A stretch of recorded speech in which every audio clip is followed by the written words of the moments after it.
Well, before all that went down, you know, all this little problems that I had, I was talking about my past, and so the next video I was going to talk about was my adoption.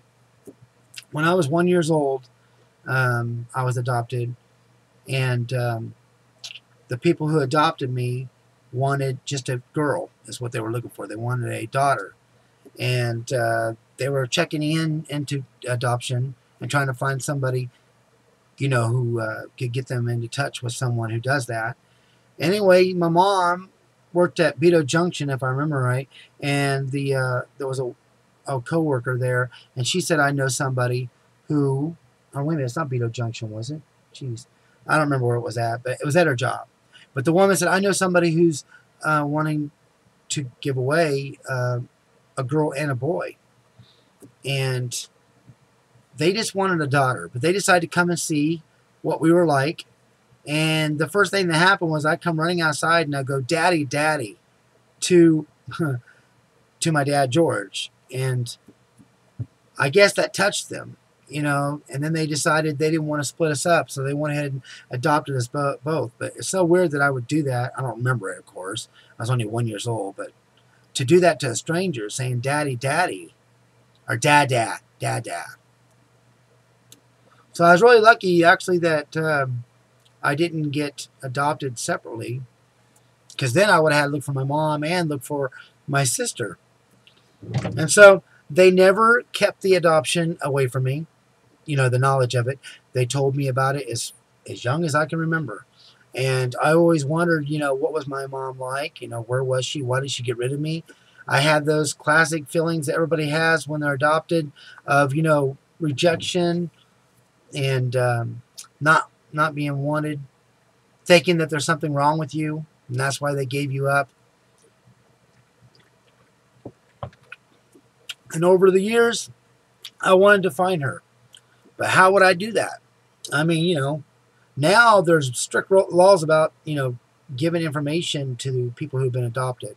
But back then, when I was younger, actually they were more loose on that. You know, they weren't so strict on the rules. And so I end up writing to, I looked at the adoption papers and I wrote to everybody that was on there. I wrote to the lawyers, I wrote to the judge, I wrote to anybody, witnesses, whatever was on there. I can't remember. I wrote like 5 letters. And so anyway, the judge, he's the one that wrote back. And he said, here's some information for you. It's 17 years old. People probably don't live at these addresses anymore. But, you know, you can try to get a hold of them or try to locate those people, and maybe you can find your parents through that. In the meantime, I actually, what is it? No, it wasn't meantime. Nope. I had another sister that I didn't even know. She got adopted out before we did. She's older. But I didn't find that out actually until after I found my mom. So that was pretty cool. And she actually lived in Emporia. That's not very far from here, like 30 minutes. All these years was living right there. And she looks just, we all look alike.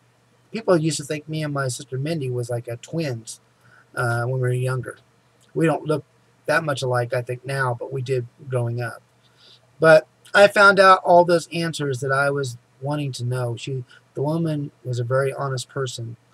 And so I was glad that she was like that. And I was glad that she decided to, you know, even visit with me. So anyway, you know, being adopted like that gave me depression throughout the years, and you know, I felt rejected. And towards the end, when I got ready to look for her, I didn't actually feel that way anymore. I figured whatever the answer was, I was just going to face it. I didn't care. I just wanted to know her. I wanted to know where I came from. You know, I wanted to know anything about my genes, you know, my relatives. All right, that's it on this. You guys have a good one. Take care, and God bless.